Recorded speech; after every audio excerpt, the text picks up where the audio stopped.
Jérémy, on va être en retard. Jérémy, Jérémy, dépêche-toi. Un VHS Movie 300?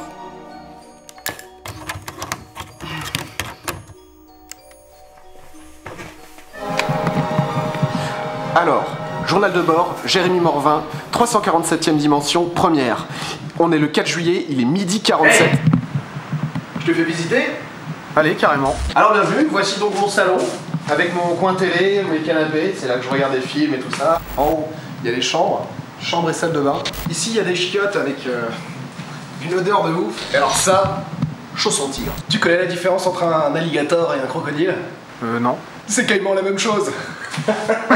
Et ça, chausson hippopotame. Le crâne véritable d'Abraham Lincoln. Ah, je vais te manger, non, non. Et alors le joyau, ma coupe de l'université d'été du MEDEF 2014. J'ai fini deuxième. Elle est magnifique. Attention, ça coupe.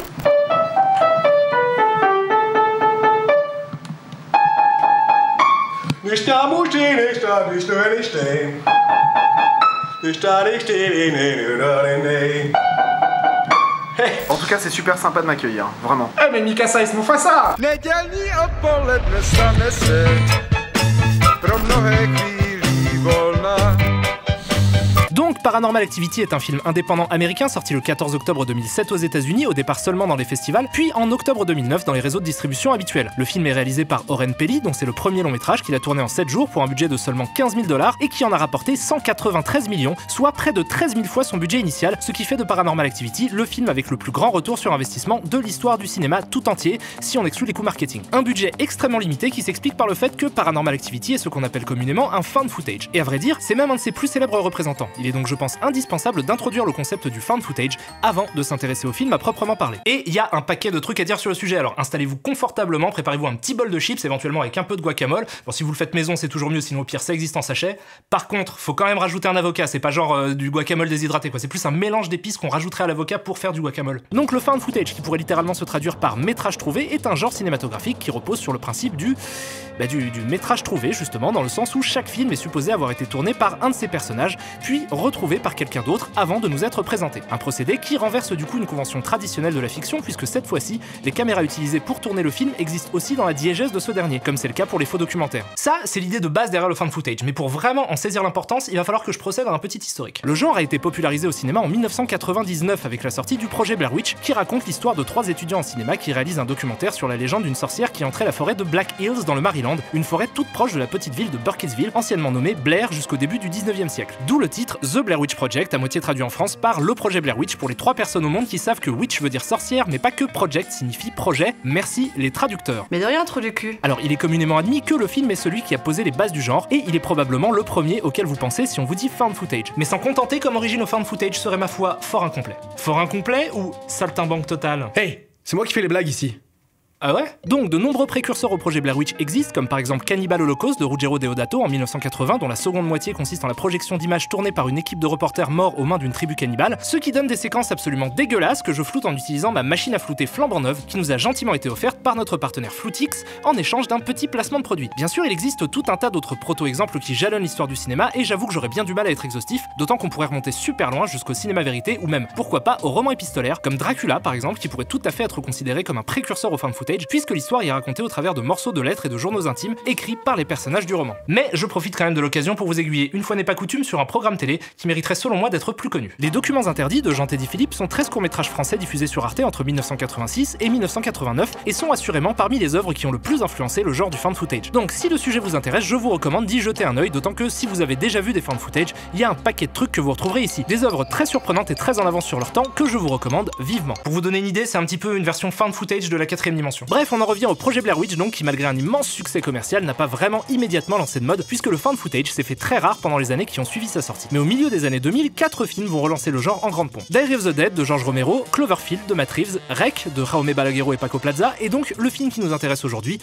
Paranormal Activity d'Oren Peli. Et depuis, un déluge de found footage s'abat sur le monde du cinéma. Le très bon livre Terreur du voir, l'expérience found footage de Stephen Beck sorti en mars 2016, indique qu'environ 250 found footage ont été tournés en tout et racontent des histoires diverses et et variées, puisque le procédé impose surtout des contraintes techniques et permet donc d'intégrer à peu près n'importe quel genre de film. Un found footage peut être un film d'horreur, un film de guerre, une comédie, un film de science-fiction ou n'importe quoi d'autre, et évidemment on a eu le droit en quelques années à presque tout. Pourquoi tant de films, me demandez-vous? Simplement parce que l'industrie du cinéma a compris la nécessité d'être en phase avec son public en lui proposant un spectacle moderne et minimaliste pour questionner son rapport à l'image animée. Non, attends, il y a un truc qui déconne, je me suis trompé de texte, pardon les gars, ne coupez pas. Alors, je disais, parce que l'industrie du cinéma a compris la nécessité d'être en phase avec son public en lui proposant un spectacle moderne et minimaliste pour questionner son rapport à l'image animée? Non. La réponse est non. En fait, c'est surtout que ça coûte que dalle à faire, que la promo passe souvent par des campagnes virales sur internet, ce qui ne coûte rien non plus, et que quelques exemples d'énormes succès ont pu laisser penser qu'il suffisait de laisser une caméra pourrie à un acteur médiocre pour que tout le monde se précipite en salle, s'extasier devant des images moches, cadrées avec le cul. Je te sers un petit tomate pastèque. Mais évidemment, si on prenait un peu de recul sur le phénomène, on se rendrait compte que ces succès sont en réalité la partie visible d'un colossal iceberg de films mineurs, oubliables et oubliés à la vitesse de l'éclair, oui, Gilles? Ça se prononce iceberg. Ah non, ça se prononce iceberg. T'es sûr? Ah oui, certain. Mais on dit bien burger. Ouais, mais ça s'écrit pas pareil. Mais ça change tout. Donc, Paranormal Activity nous raconte l'histoire de Katie et Micah, interprétées respectivement par Katie Featherston et Micah Sloat. Ça, c'est une tradition du genre qui veut que les personnages aient le même nom que les acteurs qui les interprètent, afin de rendre encore plus floue la frontière entre fiction et réalité. Un jeune couple qui a récemment emménagé dans une nouvelle maison à San Diego, en Californie. L'action sera filmée par Micah, qui vient de s'acheter une nouvelle caméra après que Katie lui ait expliqué qu'un infernal démon démoniaque diabolique la tourmente depuis qu'elle est enfant et la suit partout où elle va. Ah, j'ai eu ça une fois aussi. Enfin, sauf que moi, il me suivait pas vraiment partout, en fait, il restait dans son panier à mâchouiller des trucs. Bref, le plan de Micah est simple, filmer un maximum d'images nuit et jour pour essayer de clarifier la situation et d'accumuler des infos sur le démon qui hante sa chair et tendre. Délicate intention qui me permet de mettre en lumière une spécificité assez intéressante du found footage. Dans ce type de film, la caméra est donc utilisée par un des protagonistes, ce qui fait que, contrairement à une fiction classique, il est nécessaire de justifier que la caméra tourne au moment où elle tourne. Juste Morvin, tu serais pas un peu relou là avec ta caméra tout le temps? Et le fait d'avoir comme contrainte de faire de la caméra un personnage à part entière du récit force souvent les réalisateurs à donner une importance à la présence de la dite caméra et donc à l'acte de filmer, puisque au moins un des personnages aura à faire ça pendant tout le métrage. Parce que là c'est quand même des trucs de merde que tu filmes. Et par conséquent, vu que cet acte de filmer est indispensable au fait que nous puissions voir les images, il est nécessaire qu'il le soit également pour les personnages du film, pour justifier qu'ils ne coupent pas la caméra, même à des moments où le bon sens voudrait qu'on la coupe. Peut-être qu'il y a une partie de toi qui est con aussi. Et en plus de ça, le concept du found footage fait que la force du film repose sur l'efficacité de son effet de réel, ce qui fait que souvent le réalisateur se débrouille pour que l'acte de filmer soit une question de vie ou de mort pour les personnages. Et là où je trouve que ça devient très intéressant, c'est que ça produit naturellement une analogie qui sera au cœur du genre. La caméra est une arme. Filmer sert à se défendre ou à attaquer, ce qui rejoint des problématiques très actuelles sur notre rapport aux images et la façon dont elles sont utilisées aujourd'hui. Une analogie présente dans Rec. Vous voulez bien cette putain de caméra? Je vous interdis d'y toucher! Vous m'interdisez? Oui, je vous interdis d'y toucher! Alors ne vous avisez pas de recommencer! C'est notre boulot d'informer les gens de ce qui se passe! Ou, plus explicitement encore dans Diary of the Dead. N'essayez pas de parler, tournez, c'est tout. Tournez votre film, allez-y, tournez tant que votre disque dur n'est pas plein. Et bien sûr aussi dans les Paranormal Activity, et particulièrement dans le 5e opus de la série qui met en scène une caméra modifiée pour voir les démons démoniaques de l'infernal enfer malfaisant. Ça paraît peut-être un peu con dit comme ça, mais je pense que c'est assez important pour comprendre le succès du genre à la fin des années 2000. Bref, mettons ces considérations théoriques de côté pour revenir au film, et plus particulièrement à ses séquences les plus caractéristiques, dans lesquelles Micah installe sa caméra sur un trépied la nuit pour filmer ce qui se passe pendant leur sommeil, des séquences qui seront même au cœur de la promo du film dont la tagline est « C'est quoi qui se passe quand tu dors ?» Voyons.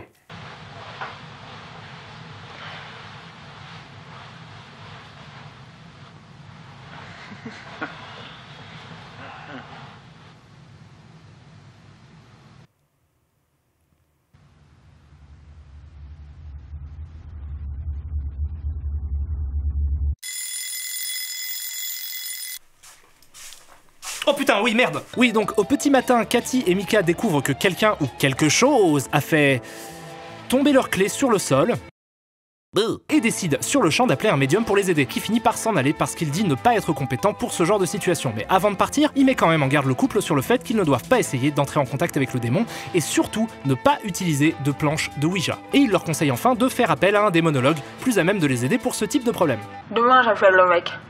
Quel mec? Le docteur Johan Avrige. Je Te fous pas de moi, c'est important. Ah non, je rigole pas, non, sérieux, faut pas l'appeler. Hein. Et pourquoi? C'est des conneries tout ça. Il a dit qu'on doit l'appeler demain. On s'en fout, l'appelle pas. Ok, donc un médium, d'accord, mais alors ne t'avise pas de contacter ces charlatans de démonologues. C'est moi le docteur Johan. Célèbre des monologues. Gna gna gna gna gna, je suis un gros con, gna gna gna gna gna. Bon, on va pouvoir assister à une autre nuit filmée par la caméra de Mika. Heureusement pour moi, j'ai pris une douche de caféine. J'espère que vous êtes prêts. Prêts pour la peur. Tu lèves à quelle heure demain? Je sais pas, vers 6h. T'as mis le réveil? C'est pathétique. Oui, bah je tente des trucs. C'est ce genre de moment parfois me fait me dire que c'est quand même fou la vie. Vous vous rendez compte du nombre incroyable de micro-événements qu'il a fallu pour qu'on passe de la formation des premiers protons, neutrons et électrons à nous, là, en train de regarder ce couple faire dodo?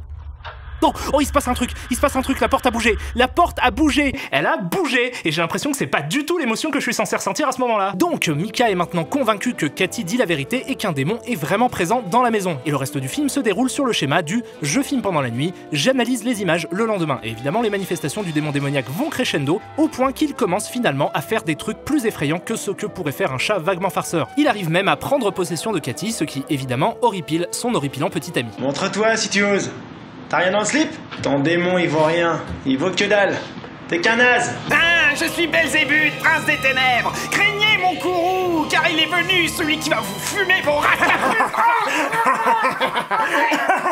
À partir de là, plus le démon se montre belliqueux, plus Mika devient con et inconscient, et le provoque jusqu'à en arriver à faire précisément ce que le médium du début lui a déconseillé de faire, utiliser une planche de Ouija. Ok, alors avant que qui que ce soit ne dise quoi que ce soit, je suis parfaitement conscient qu'on est face à une espèce de syndrome de Scully, mais j'aimerais qu'on m'explique quelque chose néanmoins. Que veux-tu savoir? C'est pas parce que tu mets des moyens dans tes blagues que tu vas devenir Monsieur Blague, Jérémy. Ce qui me turlupine, non, c'est que, normalement, la prérogative à ce qu'un personnage se moque de la thèse paranormale, c'est qu'il n'y croit pas. Sauf que là, il agit comme s'il n'y avait aucun danger, mais il accepte parfaitement de croire à l'existence du démon. Et il prend ça d'ailleurs avec beaucoup de philosophie, si vous voulez mon avis. Excuse-moi, mais j'ai du mal à trouver ça génial, vu que c'est moi qui suis persécutée. T'inquiète pas, on va régler ça. Ça va aller. Bref, je me rends compte qu'en fait, il se passe pas grand chose dans ce film, donc on va pouvoir conclure rapidement. Alors le couple décide finalement de rappeler le médium du début qui repasse en coup de vent leur dire qu'ils sont niqués, et effectivement ils le sont, puisque le démon finit par prendre possession de Cathy, assassine Mika, et je le remercie, et c'est la fin de Paranormal Activity d'Oren Peli. Et c'était intéressant. Et t'as trouvé ça bien? Intéressant. Intéressant genre bien? Eh ben je sais pas trop. En fait, je trouve que le film a une immense qualité que beaucoup d'autres found footage n'ont pas, c'est d'assumer à fond son concept. Et vraiment, c'est assez rare pour être souligné. Et c'est d'ailleurs une critique récurrente que je pourrais adresser au film en found footage. Étant donné que le concept est en soi anti-spectaculaire, on voit souvent des réalisateurs le tordre pour le rendre plus impressionnant. Par exemple, dans Diary of the Dead de George Romero, un personnage trouve une seconde caméra, ce qui permet de faire des contre-champs. Mais dans Paranormal Activity, il y a rien de tout ça. Le film est minimaliste à l'excès et ne s'embarrasse d'aucune fioriture. Et ce jusqu'au boutisme permet donc au film d'être plutôt économe en termes d'effets à un moment où le cinéma d'horreur se complaisait dans la surenchère gore. Alors que là, on peut se contenter de montrer des événements moins spectaculaires, mais qui seraient vraiment effrayants dans la vraie vie. Du coup, l'efficacité du film repose non pas sur une escalade de violence, mais sur la crédibilité de son effet de réel. D'où la présence d'une flopée de détails présents uniquement pour rendre plausible l'intrigue du film. Voilà, je branche le Firewire, et c'est parti. Ce qui contraste même avec d'autres films de la franchise, comme Paranormal Activity 3, qui est un préquel censé se passer dans les années 80, mais qui utilise visiblement des caméras haute définition super sensibles, même par rapport aux standards actuels. Et ils vont même jusqu'à montrer la caméra en question. Je veux dire, soyons sérieux une seconde. Qui peut croire que ces images viennent de cette caméra? C'est ridicule. Hein, Gilles? Ridicule. Donc cette radicalité, c'est ce qui rend le film théoriquement très intéressant. Je précise théoriquement parce que cette même radicalité est risquée dans le sens où elle peut très vite rendre le film chiant. Et comme le réalisateur refuse tout compromis formel, il compense ça étrangement en faisant faire à son personnage principal des trucs complètement absurdes qui le rendent, bon, déjà antipathique, mais surtout irrationnel. Et si on suit un personnage qui passe son temps à faire des trucs déraisonnables, on finit par moins croire à l'histoire qui nous est racontée et donc à avoir moins peur devant. En tout cas, ça a eu cet effet-là sur moi. Mais en l'occurrence, mon opinion n'a aucune importance. Ce qui m'intéresse par contre, ce sont les autres critiques qui sont régulièrement faites au film, et même au found footage plus globalement, à savoir qu'il s'agit d'un genre fainéant qui permet au réalisateur de s'économiser l'effort de penser une mise en scène. Le but du jeu va donc être d'essayer de comprendre pourquoi ces critiques sont si récurrentes. Donc, aujourd'hui, si je vous dis cinéma, vous me dites argent, Cocaïne. prostituée, Ego. chirurgie esthétique, Décadence. Babylone, Cadmérade. Cadmérade. Cadmérade. Non, non, non! Enfin si, mais surtout vous me dites 7e art. Il est aujourd'hui donc communément admis que le cinéma est un art, mais à l'évidence, cela n'a pas toujours été le cas. Et au début du XXe siècle, nombreux étaient ceux qui pensaient que le cinéma n'était pas un art à part entière, simplement parce qu'ils considéraient que ce n'était rien d'autre que l'enregistrement photographique d'une œuvre dramatique, et que donc, ce n'est pas l'objet filmique en lui-même qui est une œuvre d'art, mais ce qui est filmé. Et c'est là qu'on va voir apparaître une notion essentielle qu'il me faut expliciter. C'est des trucs un peu compliqués, donc les gars, si vous avez des blagues à faire, vous les faites maintenant. Dis camion. Camion. Ah non. Tu dégages. Tu mets le micro sur un pied, tu dégages. Je veux rien savoir, tu dégages. La spécificité du médium est un concept fondamental au cinéma, comme dans toutes les autres formes d'expression artistique, qui part du principe suivant. Chaque domaine artistique dispose de plusieurs outils qui lui sont spécifiques, dans le sens où on ne les retrouve pas dans les autres. Par exemple, une note, un accord ou une mesure sont des éléments spécifiques à la musique. Et à partir de là, il est tout à fait possible de conclure que le cinéma est un art à part entière, au même titre que tous les autres, puisque lui aussi dispose de tout un tas d'outils qui lui sont spécifiques. Et d'un lexique associé avec des mots comme plan, montage image, travelling avant, moteur, ça tourne, coupé, oh il reste du 4 quarts à la régie. Et partant de cette notion, on peut aboutir à la réflexion suivante. Un bon film est un film qui utilise avec pertinence les outils spécifiques au médium de l'image animée. Et si le sujet vous intéresse, je vous recommande volontiers Note sur le cinématographe de Robert Bresson, une compilation de petites phrases dont beaucoup parlent de ça. Et c'est pour ça qu'il est par exemple très mal vu au cinéma de faire du théâtre filmé, simplement parce que, comme le dit très bien Bresson, les gestes et les paroles ne peuvent pas former la substance d'un film comme ils forment la substance d'une pièce de théâtre. Parce que si c'était le cas, autant en faire une pièce de théâtre, puisque le médium cinématographique n'apporterait rien à l'œuvre en question. C'est comme si vous vous retrouviez devant une peinture sur laquelle est peint un roman en lettres noires sur fond blanc. Quelle que soit la qualité du roman qui est peint dessus, l'œuvre serait difficilement considérable comme une bonne peinture. Au mieux, ce serait un bon roman. Dans le cas de Paranormal Activity, donc, les séquences de nuit consistent simplement à laisser tourner la caméra et à rythmer le jeu des acteurs. Par conséquent, il est, je pense, normal que beaucoup puissent considérer ça comme une supercherie. Sauf que si les choses étaient aussi simples, je serais sur la plage en train de siroter verre sur verre de Cuba Libre, et ce n'est heureusement pas le cas parce que j'aime pas trop ça. Parce que, quand bien même on est partisan de la spécificité du médium, et je le suis, reste encore à définir ce qu'est cette spécificité. Et là, il s'avère que tout le monde n'est pas d'accord. Les formalistes russes, par exemple, pensaient qu'elle se situe au niveau du montage, puisque le montage image n'existe nulle part ailleurs que dans l'image animée. Mais, pour d'autres, c'est le plan séquence qui est au cœur de cette spécificité, parce qu'il permet mieux de capter les mouvements du réel, ce qui est aussi exclusif au cinéma. Et j'en viens donc à vous recommander une autre lecture fort intéressante, Qu'est-ce que le cinéma ? D'André Bazin. Le livre est une compilation d'articles d'André Bazin, donc un des plus éminents critiques français de l'histoire, et le texte le plus célèbre de ce dernier est Montage interdit, qui est en fait une compilation de 2 articles originellement écrits pour les cahiers du cinéma, dans lesquels Bazin explique qu'il est souvent important d'authentifier le récit par des plans séquences, puisque le montage seul est un trucage. Cette idée est synthétisée dans une de ses phrases qui dit que quand l'essentiel d'un événement est dépendant d'une présence simultanée de 2 ou plusieurs facteurs de l'action, le montage est interdit. Et si on transpose ça à Paranormal Activity, on peut tout à fait admettre que ce qui peut d'abord passer pour de la fainéantise est en fait une suite de choix conscients qui rend le film plutôt crédible. Donc, quel que soit mon avis sur l'œuvre, le fait que le film ait réussi à fédérer un si large public avec si peu de moyens constitue clairement ce que les Américains pourraient appeler un tour de force. Et par ailleurs, si on voulait élargir ça à tous les found footage, on pourrait légitimement arguer que le procédé en lui-même est spécifique à l'image animée, et que les outils qui sont utilisés, et je pense notamment à l'utilisation du hors-champ ou encore au fait de profiter des défauts de la bande, sont des effets de cinéma. Donc, ces films ne sont pas moins des films que n'importe quel autre, il s'agit juste d'une autre manière de dérouler le récit. Certes, peut-être un peu daté maintenant, puisque je pense que la grande mode du found footage est terminée, mais légitime quand même. Ouais, alors tu vas quand même super loin pour justifier le succès du film, je trouve. Attends, c'est moi qui vais super loin ? Je trouve que tu vas très loin. Parce que, je veux dire, si le film a marché, c'est juste parce que ça a été une grosse opération de com, qu'il y a eu de la pub massivement, que tout le monde était exposé aux images du truc, et aussi accessoirement que Spielberg a dit qu'il trouvait ça plutôt cool. Alors je suis désolé encore une fois, mais je vois toujours pas de qui tu parles en fait. Mais si, tu vois, Steven Spielberg, le réalisateur d'Always. Journal du bord, j'ai entendu du bruit encore cette nuit. Je vais voir ce qui se passe. Non. Barbu, casquetteux. Non, vraiment, sérieux, tu vois pas qui c'est? Non, mais vraiment, ça me dit rien du tout, quoi.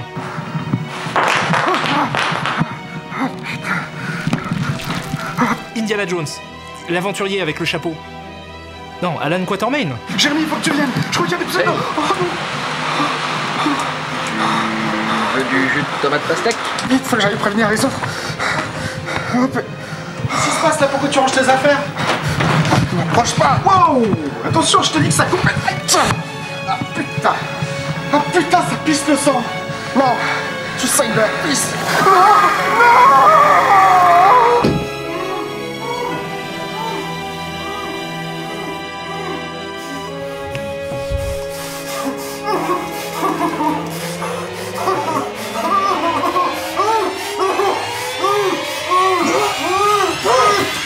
Mais non, mais pas Alan Quatermain, mais tu peux pas être sérieux.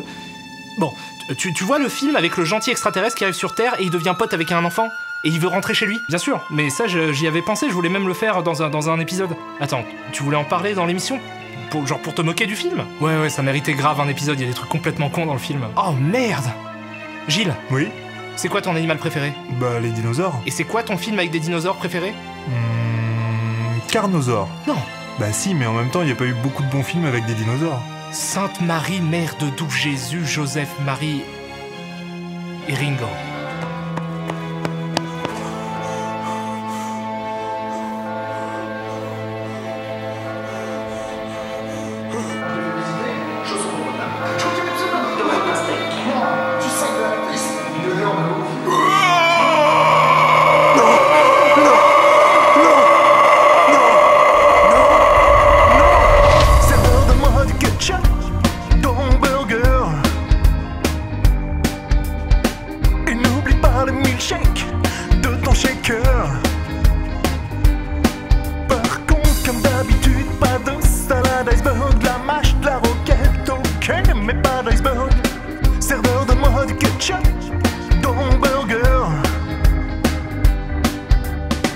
Salade iceberg dans mon burger, pas de salade iceberg. Pas de salade iceberg dans mon burger, pas de salade iceberg.